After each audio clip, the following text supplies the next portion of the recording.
Mike Davidson has been on screen for 6 episodes now, and the writers still haven't given him a line that matters to the plot on its own terms. He just stands in rooms where the real story is happening to somebody else. That's usually the tell with this show. Silo doesn't waste screen time, and it definitely doesn't waste wardrobe. Look at what he's wearing next time he's on screen. Warm rust orange coveralls, soft and saturated, sitting in the middle of a silo that has been cool blue and washed out gray for 3 seasons straight. Every background character around him reads muted. He doesn't. And once you notice it, you can't stop noticing it. We're recording this after The Drive, Episode 6, which landed on August the 7th. Season 3 has been renewed alongside Season 4 already, with Apple confirming the show will wrap the entire Hugh Howey trilogy over those 2 seasons. So there's no danger of this theory aging out before we get an answer. There's real time left for the show to prove me right, or make me look ridiculous. Quick refresher on where Mike actually sits in the plot, because the show has been feeding this to us slowly. He dated Glenda Harwood while she held the job of shadow to the head of supply. When Orla Kent took that job away from Glenda, Mike didn't stay with Glenda.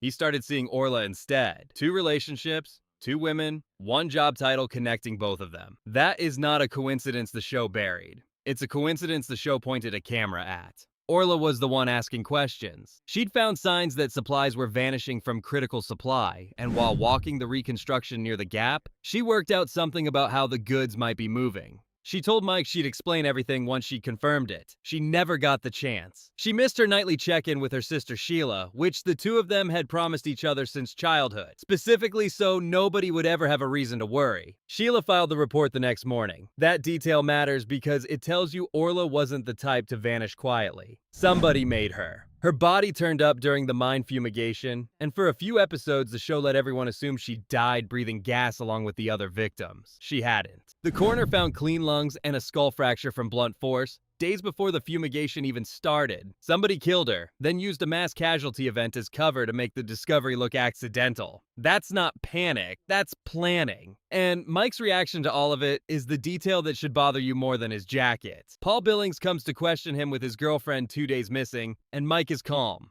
Not shaken, not evasive in an obvious way, just oddly settled. What he actually wants to talk about is whether his dog is getting enough exercise. People grieve differently, sure. But that specific kind of unbothered doesn't usually belong to someone who's innocent and simply hasn't processed the news yet. It belongs to someone who already knows how the story ends. Then there's Glenda. Within days of Orla's body surfacing, she's back in supply, sitting in Orla's old chair like she never left. Nobody in that office seems bothered by how fast that happened. And Glenda isn't just Mike's ex. She's the daughter of Ed Harwood, the head of mining, which quietly drags the entire investigation down toward the digger void the moment Paul starts pulling threads. A body dumped in the mines points suspicion at the Harwood family almost by geography alone. If you wanted the investigation to land somewhere other than yourself, that's exactly where you'd want it to land. So here's the part of this that isn't just relationship drama. Mike has now been romantically attached to 2 consecutive shadows to the head of supply. That job doesn't just move boxes around.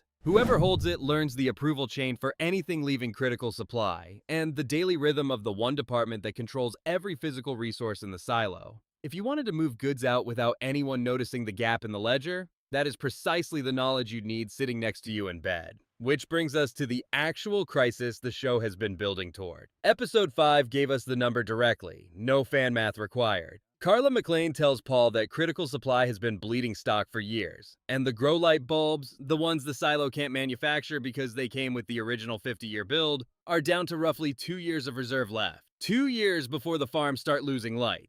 2 years before 10,000 people start running out of food in the dark. That's not a subplot anymore. That's an extinction clock the show put directly on screen. Episode 6 complicated things in a way the original mystery didn't account for. Paul and Hank Murphy start looking at Knox because Knox's father was caught stealing supplies years ago and did time in the mines for it. It's a believable lead. Family history, a grudge against the system, motive that doesn't require any wild theory at all. If you wanted the simplest possible explanation for who's been raiding critical supply, Knox's storyline just handed you one on a plate. So let's actually steelman that simple version because it deserves a fair hearing before we go anywhere stranger. Mike is a local man who fell in with whoever's been running this theft ring for years. He dated Glenda because that's where the access lived, then dated Orla for the same reason once she took over the job. He killed her because she was getting close, and the body ending up near the digger void was either convenient timing or a deliberate move to point blame at people he already resented. Every relationship, every reaction, every location lines up. It needs nobody to have come from anywhere else.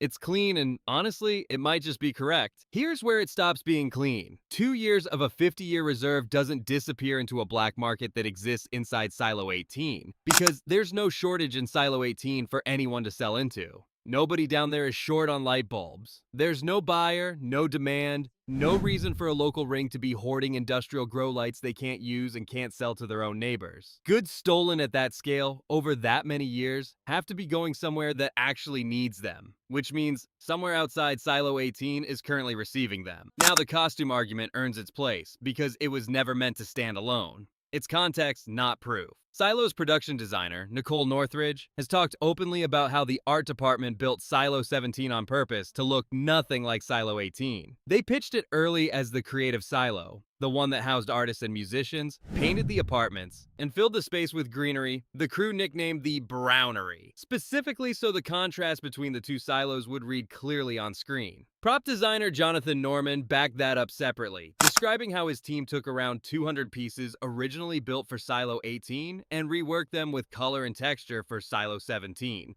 Because every silo started with the same raw materials but developed its own culture from there. Adam Savage's Tested channel filmed a walkthrough of that costume department, and the racks for Silo 17 are visibly warmer and more saturated than anything built for Silo 18. Mike's coveralls sit inside that warmer palette. On a show that built an entire art department strategy around making one silo look different from the other on site, dressing a suspicious character in the wrong silo's colors is, at minimum, an odd accident to make twice. Except it's not actually a clean match, and I want to be honest about that instead of skipping past it. Silo 17's population died in the rebellion roughly 35 years before Juliet ever set foot there. And by the time she arrived, Jimmy had been the only living person down there for decades. There's nobody left in Silo 17 to send anyone anywhere. If Mike came from somewhere else, the costume evidence points at 17 specifically, and 17 is the one candidate the plot itself rules out. That's a real hole in the theory, not a small one.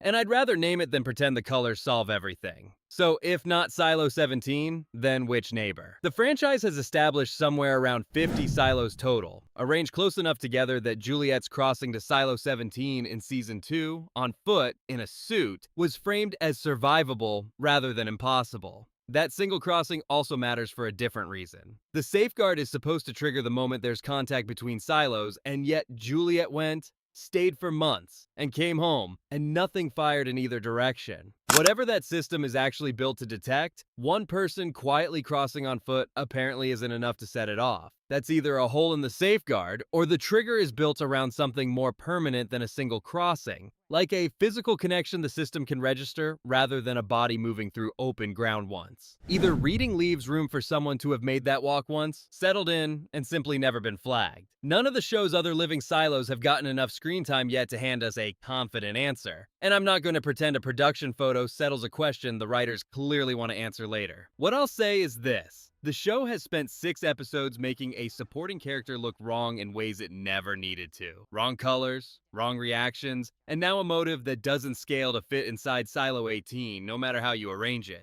A story this deliberate about its own visual language doesn't usually spend that much attention on somebody who turns out to be nobody. There's a version of this that's worse than a killer working alone, and it's the version I keep coming back to. Picture a silo that hit its own 2-year countdown first, with no theft ring and no conspiracy behind it. Just a 50-year reserve running out the way reserves eventually do. No official channel exists to ask a neighbor for help because asking means contact, and contact means the safeguard. So somebody gets sent across quietly instead, works their way toward the one department holding what their own silo is losing, and spends years redirecting the surplus outward before anyone upstairs even notices the gap. That would explain the relationships, the reaction, the timing of Glenda's return, and a shortage 2 years deep that has nowhere to go inside Silo 18's own walls. It wouldn't make Mike a monster.